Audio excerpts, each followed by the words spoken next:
Hello and welcome to the Sexient Being Sessions. Today we're here to talk about getting into BDSM. So, if you're really just starting to take this adventure, noticing that your curiosity is piqued around the world of BDSM and kink, then you've come to the right place. And we're going to go through some of the more pivotal steps at the beginning of this great adventure into your sexuality, into exploring different identities and aspects of yourself that may have been kind of like hidden in the shadows for a while in life. I'm Alix Pruett, a certified sex, love, and relationship coach with a BDSM and kink focus. I work with men, women, and couples plus who want to transform their old patterns, pain, and beliefs so they can create thriving relationships that are deeply connected, playful, and fulfilling within themselves and with others. As usual, we're going to dive right into this. And the very first step, obviously, was recognizing some interest in the world of kink and BDSM. That's probably what has started this little bit of an exploration. Or maybe you came across this podcast and you're just finding that your curiosity is piqued. You're wanting to learn more about it, and that's great as well.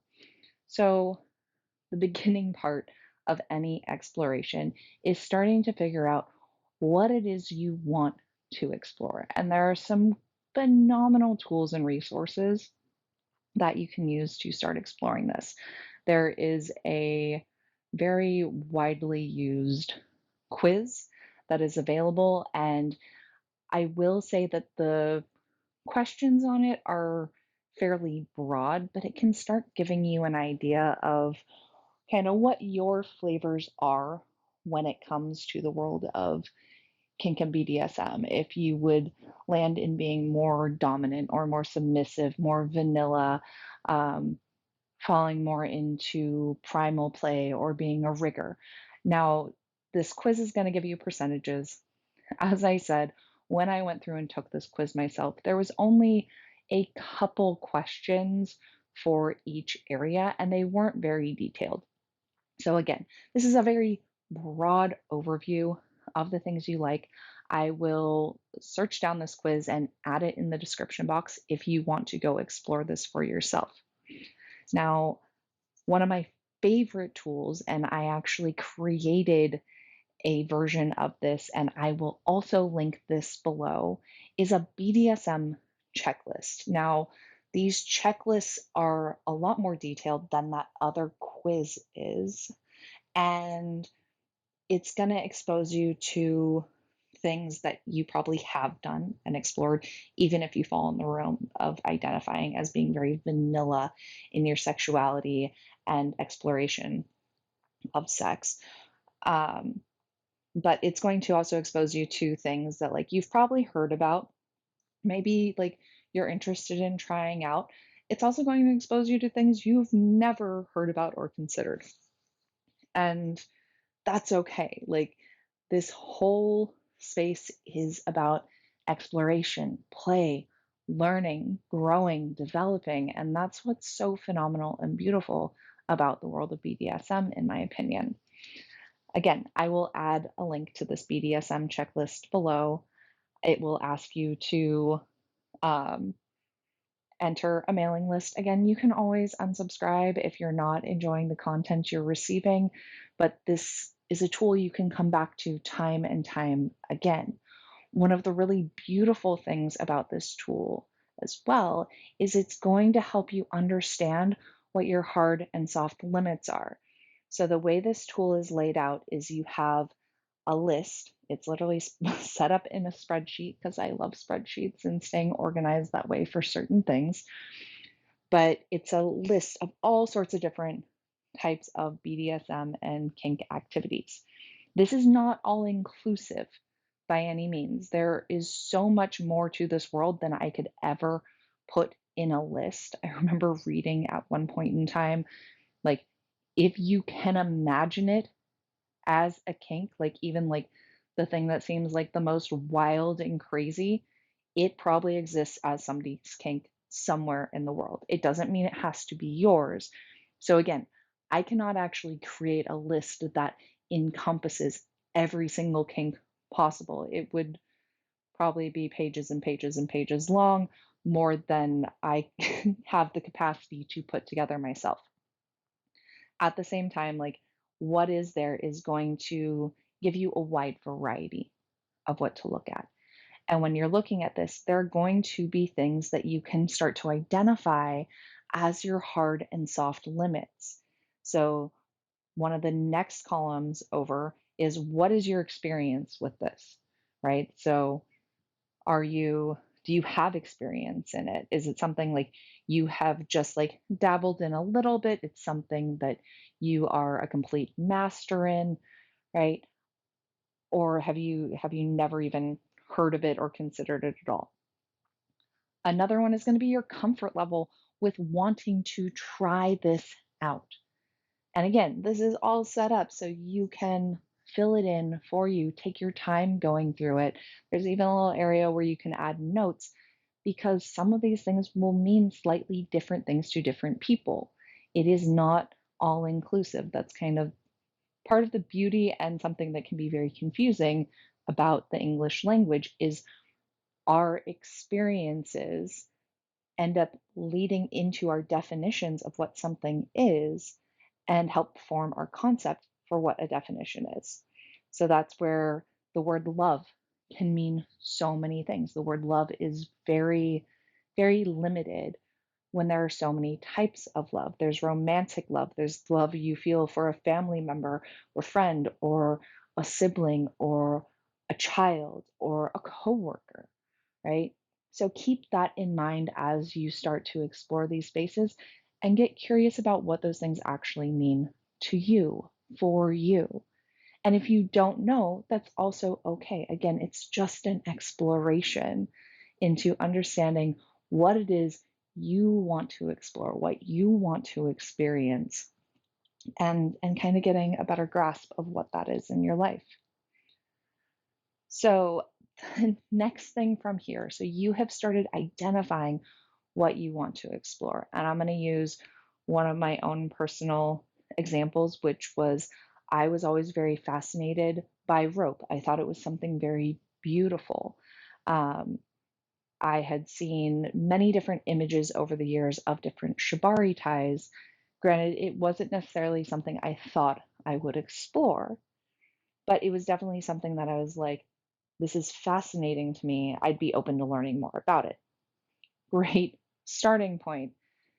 Now, when it comes to many of the spaces in BDSM and kink play, there can be other hazards involved. So, if you find, let's say, that you have this interest in learning more about rope, then go start learning more about rope, right? You can take classes or workshops. There is plenty of resources online, although I do want to warn against just diving into one free resource without exploring others, right? Because again, you have different people working at different levels of mastery in a subject. And so maybe you have one person who works with rope and is quite a novice, and they tend to sound like they know what they're talking about. They may miss some key safety aspects that fall into that sort of play. There is, specifically with rope, there's issues with potentially pinching nerves or causing nerve damage, cutting off circulation to different parts of the body. And these are all things you want to be aware of so that you can create a safe play space for you or partners. Side note, if you are working with rope, please do not do this on your own. And if you have a partner who is tied with rope or other bondage type restraints, never leave them alone in the room unless they actively have a way to get out of those restraints on their own. And that could mean that they have access to safety scissors, things along those lines. It is a huge safety precaution in case something were to go wrong. Let's say, God forbid, you tie somebody in rope You leave them in the bedroom bound, and you leave the room and something happens to you. You are not able to go back into the space where they are for whatever reason. And now they're just stuck there in rope, and you are not able to respond if something starts going on with them. Again, safety measures. It's a foresight into playing into these spaces that not everyone considers when going into it. Again, this is their new skill sets that you're learning, sort of like going to learn to climb rock walls or mountaineer, learning how to ski. There are key safety aspects for each realm of play. And that's where seeking some sort of mentorship, again, instruction around how to play safely in these spaces, um, what safety hazards may exist, can be so imperative. Now, there are tons of different classes, again, online that you can attend. So, as long as you have an internet connection, you can find access to these things. There's also plenty of books, different podcasts, um, again, mentors or coaches that will guide you on an individual basis or through groups, classes, and workshops. You can actually go to many kink events if they are offered in your area. If you're not familiar with how to find these, you can do a search online for your area or go and join FetLife. FetLife is sort of like the uh, a Facebook for the BDSM and kink community, but there are many workshops and different events listed, and at some point in time you can find something right that goes along lines with what you're wanting to explore. There's also many great communities. Again, keep in mind that like FetLife is not the end all be all of the kink and BDSM community. While there are many highly valuable spaces within FetLife and very knowledgeable people in that community, it is social media, and there are many toxic portrayals of BDSM and kink relationships that can happen in those spaces as well. Just just a foresight, and that's because I've had clients who went into that space and got kind of overwhelmed by the mass amount of information that was there. Um, let's see what else. Munches, like finding community around kink and BDSM can be incredibly helpful.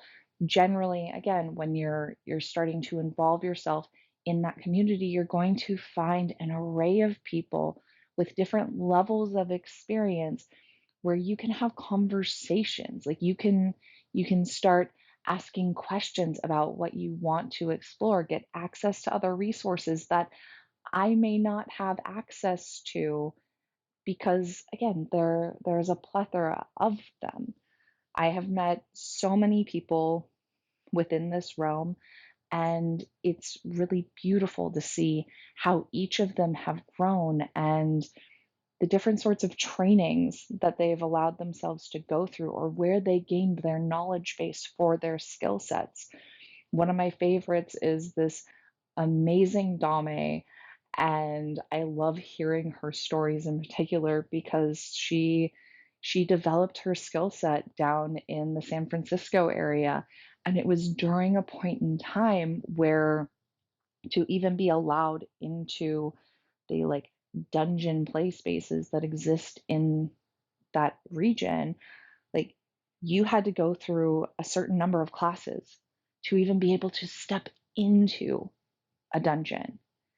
And when you got into that dungeon, you weren't even allowed to do impact or whipping or anything else on another body. One, until you received that yourself, but two, then you went through a mentorship with somebody or another Dom, another top who was experienced in this, who's pretty much giving their sign off that like you're good to go.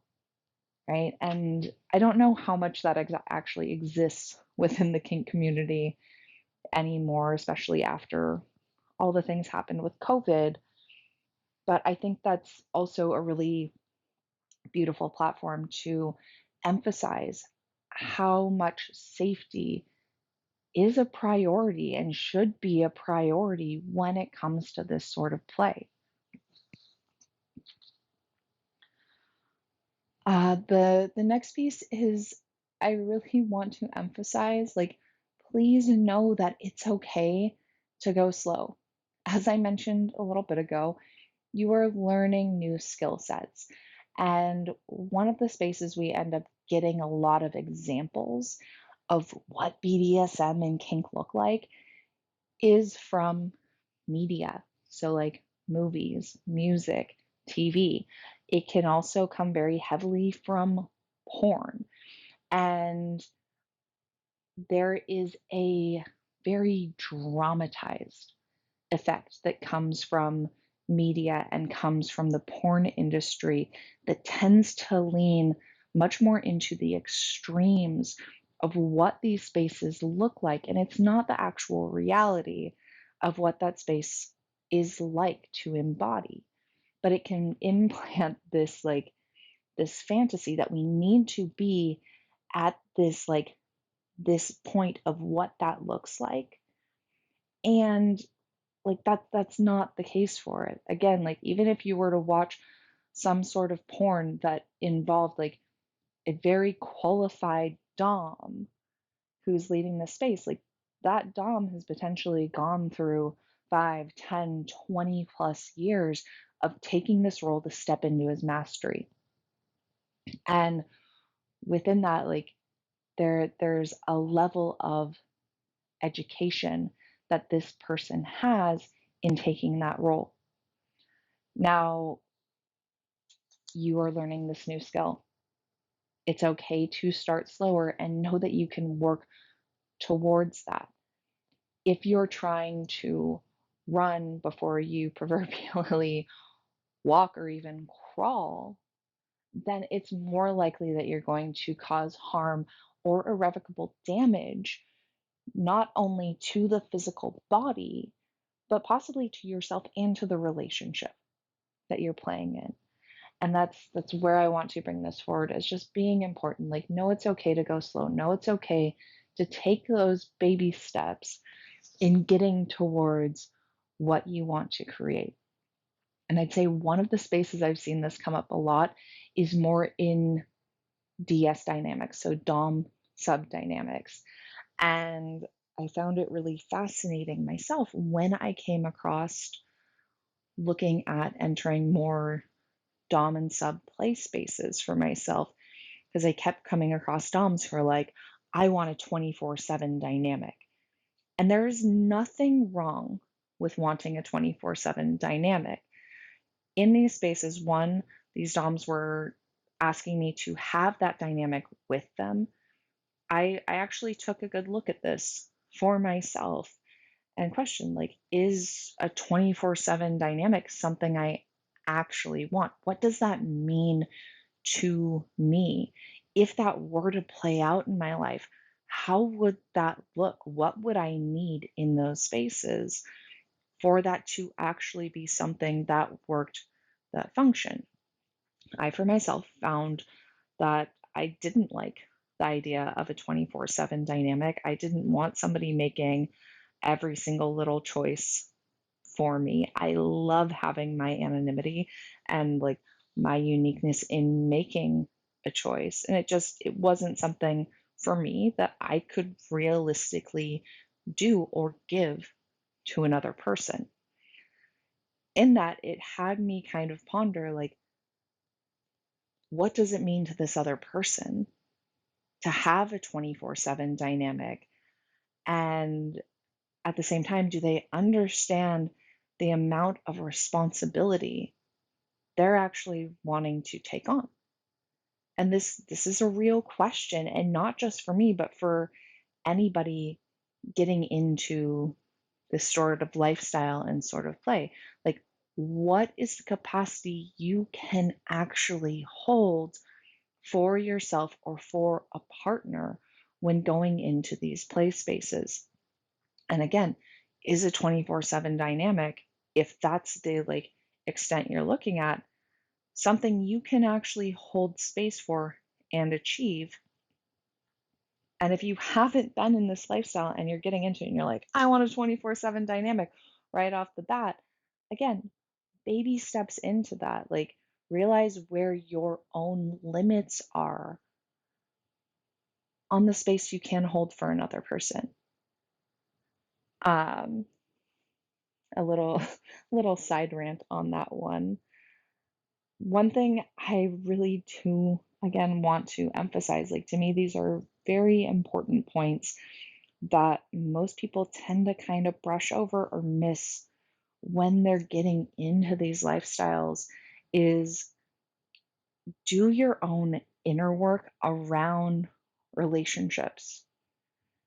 And there's so much of the time we can get into relationships or think that, like, if I just had a dom, if I just had a sub, then things would be great. Like, things would be perfect if I just had this thing. And yes, while that can shift what you're getting to experience in the outside world, if you're putting that you need to be validated as a dom or validated as a sub onto a partner, it can actually lead to a whole lot of very toxic spaces in relationships. So this is where it comes down to do your own inner work first, right? Do your own inner work around relationships first. And I actually find it interesting, and it's still something I will probably end up investing my time in the future, is as I was doing all my own research around dom sub dynamics, and especially ones that were aimed more at being a submissive, I kept getting the message from all these books on how to be a good submissive of, well, like, have done your own healing, have dealt with your own shit first. But it kind of left me at this cliffhanger of, well, how do I do that? Like, there's no, you're not giving recommendations to resources of what sort of things to look at, to explore. So how do I do that? And the premise to why you want to do this is to help avoid um, abusive situations or more harmful emotional situations in relationships, going into DS dynamics with somebody who is just like blatantly controlling and going to be abusive, um, projecting all your needs onto a partner. There's a whole plethora of things that fall into this realm. But I definitely feel called to write a book around being in this realm and what some of that inner exploration looks like, because DS, BDSM, kinky relationships can be a magnificent space for creating connection, for creating healing within a relationship. And when there is more of a imbalance within yourself, you're more likely to attract partners who are very imbalanced and going to kind of feed into this cycle of validating old negative patterns that are no longer serving you, because your system wants to find this beautiful wholeness, which can be achieved through these types of relationships, through this type of play, through these types of dynamics. And it's nobody else's job to heal you. You are really the only person who can do that. And you can seek guidance around that. If you want somebody to guide you through those spaces, then I'm happy to serve you in that way. If not, I'm also happy to connect you with other resources that may be highly valuable for you. So you can.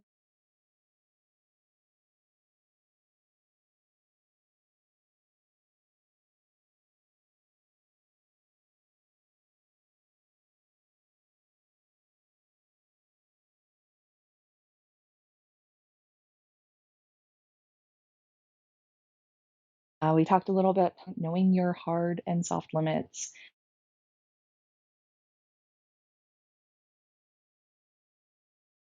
is huge. You're hard and find somebody trying to use your hard limits as this is going to be your punishment, or like, we're going to do this thing even though you're saying it's a no. That's a no-go. That's a beautiful red flag to say this is not the relationship for you. Soft limits, and I don't think I described this before. If you want to learn more about these, definitely go check out the podcast episode, Hard and Soft Limits, because I just did one in the last couple months. But soft limits, as a brief overview, are those spaces where, or to me, granted, they can have, again, different definitions for different people. Um, but soft limits are this space where you need more information before you proceed forward, or you need more trust, or you need more safety within that relationship to want to explore it more. So let's say you have a partner come to you and they're like, hey, I'm really interested in water sports. And there's kind of us like, I'm not a complete, it's not a hard no. Like, you can recognize it's not a hard no in your system, but there's a hesitancy. Like, it's something that if you go into it, like, it could flare a whole lot of insecurity or self shame around things, or brings up disgust in your system, or maybe anger right off the bat. Like, learn more about what that means. Learn more about what it means to you. Again, that's part of the inner work. Also, part of one of the reasons I love BDSM and kink, because it can bring up those triggers in my own system so I can play with my edges, so I can start identifying different beliefs and narratives I've created and really start to question those, learn more about them, expand on them within myself, whether it's something I ever play with a partner or not. Um, but yes, getting clear on your hard and soft limits is beautiful. You can also think of them as your boundaries around kink and BDSM. And while it can be kind to tell another person your boundaries, like, I'm a absolute no to water sports, right? That's a boundary. It's a hard limit. Um, it's not ever something you have to tell anyone besides a clear no if they're asking for something. You also don't have to explain why it's a no for you. Your no is a complete sentence in any of that. But it's you're the one who's responsible for your boundary, for your hard limit, for your soft limits, right? And until that becomes a full yes for you, like, you're the one who gets to nurture it and care for it. And it's one of the deepest ways of showing yourself love, is being willing to respect your own limits, respect your own boundaries within those spaces. Because sadly, you will run across people who are like, oh, this is a limit, this is a boundary for another person. I'm going to keep pushing on it because I want this thing that they say they're not wanting. And it's just a reality that falls into how people work. And again, it's your job to know what action you'll take if somebody keeps trying to push for something against your boundaries. Like, how are you going to show up for you in those instances? What are you going to allow this to mean? Like, you can take it as this person doesn't respect you, or that they're just manipulative and all these things. That all could be very true. It also could not be. And regardless of whatever their actions are, how are you going to show up for you? For me, it's usually I'm going to take a step back. It's not something I need to expose myself to. It's not something I need to engage in. And there's these other things over here that I really enjoy engaging in, and that's what I'm going to go do. And that's just where I'm at in my own development. And you are the only person who can decide where you're really at and what sorts of actions you need to take for yourself. Another really important point, and this is from many, many instances of personal experience with this. Just because someone says they are a Dom does not mean that they're the Dom for you or that their form of dominance is for you, and that's okay. There are a lot of different models of what dominance is. Sadly, there has been a lot of models of very toxic dominance that lead to instances of abuse, of somebody placing demands on another person. And then if they don't get what they want, they kind of throw a tantrum about not getting it, or again, try to push for the thing they want, even though it's a no for the other person. So if you come across those, know that like this just isn't the form of dominance for you if that's not the form you want to be involved with. There are many types of DOMs that exist, and like you can have two different daddy DOMs or people who identify as daddy DOMs, and the way that they are a daddy DOM varies differently. Again, they each have their own unique perspective of what it means to be within that identity and how they bring that forward. And if what they're bringing forward doesn't work for you, that's okay. It's just not the form of dominance that you're wanting to play with.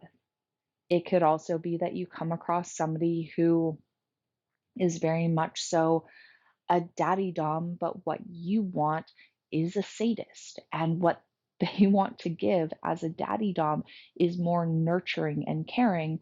But what you're wanting to play with is more of the sadistic side. Again, there's no shame in what they're wanting to explore. It's just not for you. It's not an aligned match. And being able to recognize what you're wanting in a play partner from a partner in those spaces is so valuable because it does make it easier to step away and have it not be this like cataclysmic experience of like having to rip apart from a dynamic. It can be a like, hey, I care about you and have cared about you. This isn't working, right? This isn't what I want to experience. And maybe you guys can shift and work together, and maybe not. And that's okay. Again, there it can come down to just misalignments within the type of play you're wanting to experience. Whether you are the top or the bottom or the dom or the sub, know that you always have a say in what your boundaries are, in having a yes and a no, or a maybe, I need more information. Also, know that aftercare is incredibly important for both of you. And again, those things may not line up. Let's say that you are the top, and for aftercare, you need words of affirmation and lots of cuddles, and your sub needs to go take a shower alone to find their grounding. Now, there are some different routes you can take here. Maybe you have another person who can come in and provide those cuddles and those words of affirmation to the top. But if, like, keep in mind, like, you got to find ways to work with one another without just unnecessarily putting all this pressure and need on the other person that they have to be the one to fulfill it.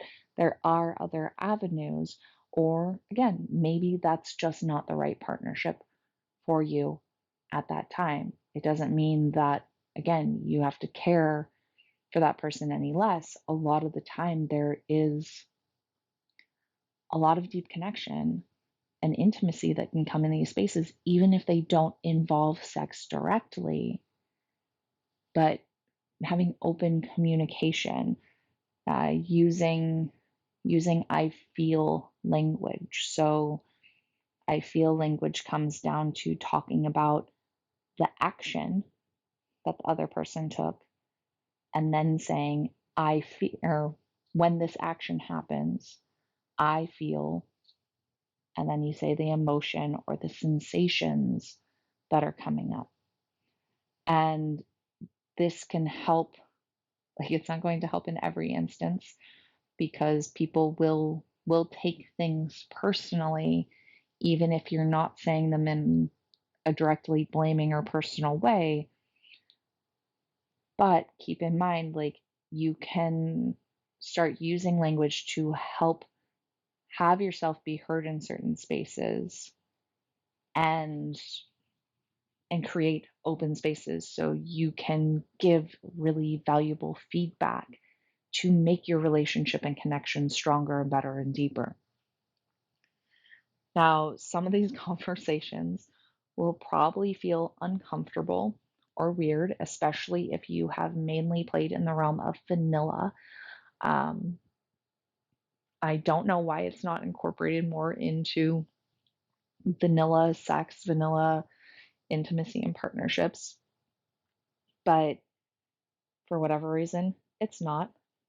Feedback is a highly valuable key, and there are two types of feedback I really want to encourage you to start exploring after play. And this can be that you invite the other person into this sort of feedback. Like you can actually ask them, like, hey, are you open to talking about feedback? So the two different kinds here are celebratory feedback and opportunity feedback.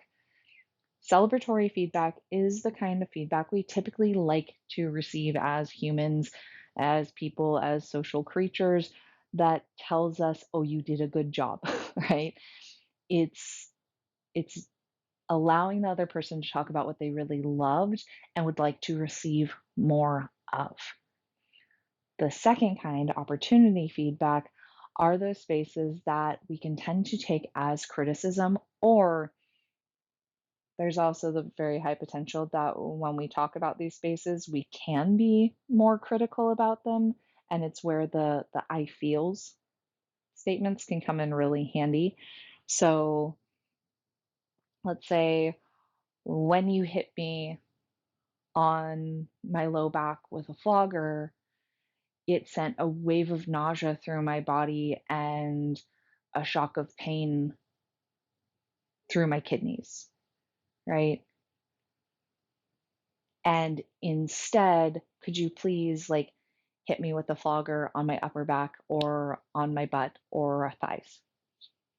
That is a great way to convey, again, it's going from action to the I feels and what I would like to receive instead. What would feel good? What would feel pleasurable? And even if you have like this mind blowing, like experience with a partner, I want to invite you to use opportunity and celebratory feedback on each instance of play. Because even if you have what felt like the most mind-blowing crazy experience, there was probably one little thing in there that could have made your experience like 1 to 5% better. And that feedback's valuable because it shows a partner and tells a partner how they can bring you more pleasure within those spaces. And again, where celebratory feedback is so valuable, it tells a partner the things you really did enjoy so that they can bring you more of that within those play spaces. I think that's all I really have for my notes on the subject.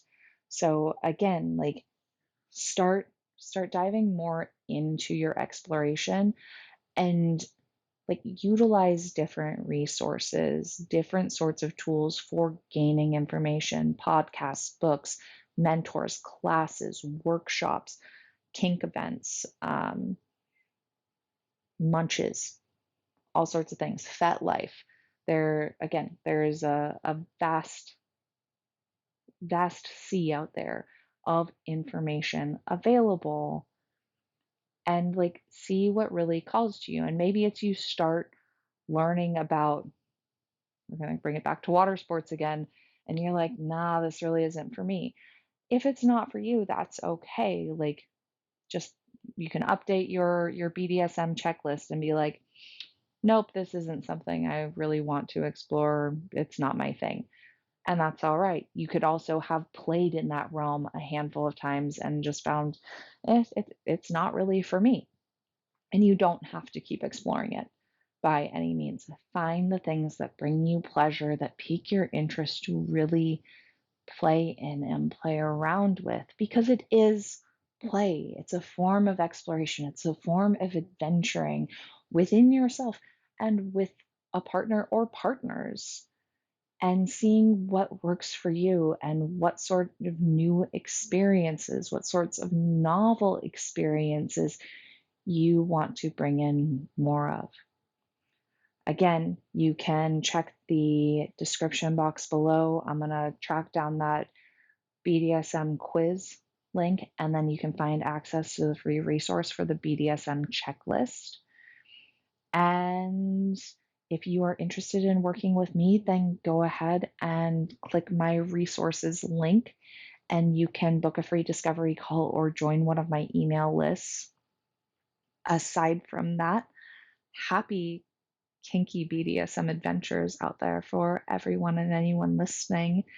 And join me next week where we are going to be talking about holistic relationships and what it means to come into holistic relationships.